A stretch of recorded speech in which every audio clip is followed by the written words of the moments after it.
Le temps de cerveau disponible, comme tous les matins, Mathieu Noël. Mathieu, qu'est-ce qu'on regarde ce soir? C'est une bien triste histoire que je vais vous raconter ce matin, Guillaume. Fermez les yeux et imaginez.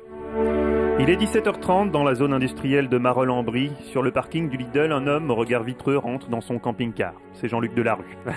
Il vient de donner une conférence sur les dangers de la cocaïne à l'école intercommunale de Gougny-sur-Oise. Les gamins ont passé 2 heures à lui lancer des cocottes en papier à la gueule, comme d'habitude. Il est vanné, usé, et pourtant ce soir, en allumant sa petite télé, il va recevoir le coup de grâce. Sophie Davant, en prime time, sur France 2, avec son émission. Un autre que lui aurait pu l'avoir mauvaise, se sentir dépossédé, trahi. Un autre que lui aurait pu en vouloir à Sophie Davant de lui avoir volé son émission. Pas Jean-Luc, qui a fait un gros travail sur lui-même pour rester zen. Il a pris des cours de yoga avec Mathieu Ricard. Et aujourd'hui, c'est un autre homme, apaisé. Un homme qui se réjouit même sincèrement du succès que rencontre Sophie Davant.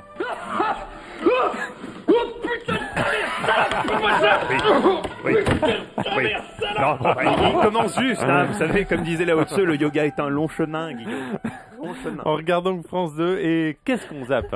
Ah bah tout le reste, logiquement. Hein. À vrai dire, on ne sait plus où donner de la tête ce soir, entre un film avec Ophélie Winter, une pièce de théâtre avec Stevie Boulet, un téléfilm avec Florent Pagny et Jennifer dans X Factor, franchement... Je suis ancien combattant, militant socialiste, c'est de dire si dans ma vie j'ai entendu des conneries, mais des comme ça, jamais. Alors allons-y, par ordre de conneries décroissantes, on zappe d'abord prioritairement Blackout avec Florent Pagny, un téléfilm qui mérite amplement le qualificatif de catastrophe que lui attribue Télé 7 jours. Alors pour vous la faire courte, une bonne partie de l'Europe est plongée dans le noir suite à une panne de courant et c'est Florent Pagny, qui n'est pourtant pas une lumière, qui va devoir résoudre le problème. Autant dire que c'est pas gagné. Tel l'aveugle dans une orgie, j'allais devoir me servir de mes mains. Oui, bonne chance Florent.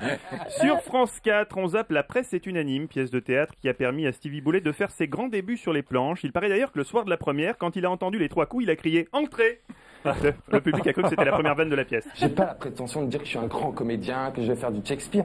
Je suis simplement Stevie. Moi. Ah, du Shakespeare. Mais pourquoi pas, Stevie? Tu serais pas mal dans Macbeth. C'est la pièce de Laurent Ruquier, hein, La presse est unanime. Bien sûr, Avec saluons la ses qualité du chroniqueurs. texte, au moins. Bah oui. Enfin, ce soir, on zappe Phone Games sur Direct Star, un thriller qui se déroule intégralement dans une cabine téléphonique. Au sujet... non, c'est bien, ça. Ah si, bah, on le zappe quand même. Au sujet du réalisateur, la critique écrit, je cite, « Avant Joël Schumacher, jamais personne n'avait réussi à susciter l'effroi avec un simple téléphone. » Faux. Avant Phone Game, il y avait eu El Telefono qui pleurnichamos. Ne l'oublions pas. Ne l'oublions pas. En même temps, c'est difficile de l'oublier. On peut l'écouter un peu. C'est tellement beau. Oui, ça, c'est moi qui ai un peu inventé le titre quand même. Elle téléphone. Ouais, si vous Ça lui va tellement permettez, bien. on ne zappe pas ce soir Nicolas Poincaré, la grande oui, track. bon, on a oublié. C'est à Soyons 22h45 sur France 2, collection de documentaires qui raconte l'histoire de fugitifs célèbres. Bah alors Mathieu. Juste après l'émission, toute une histoire de Jean-Luc Delarue, un truc sur la cocaïne, hasard de la programmation. Merci Mathieu.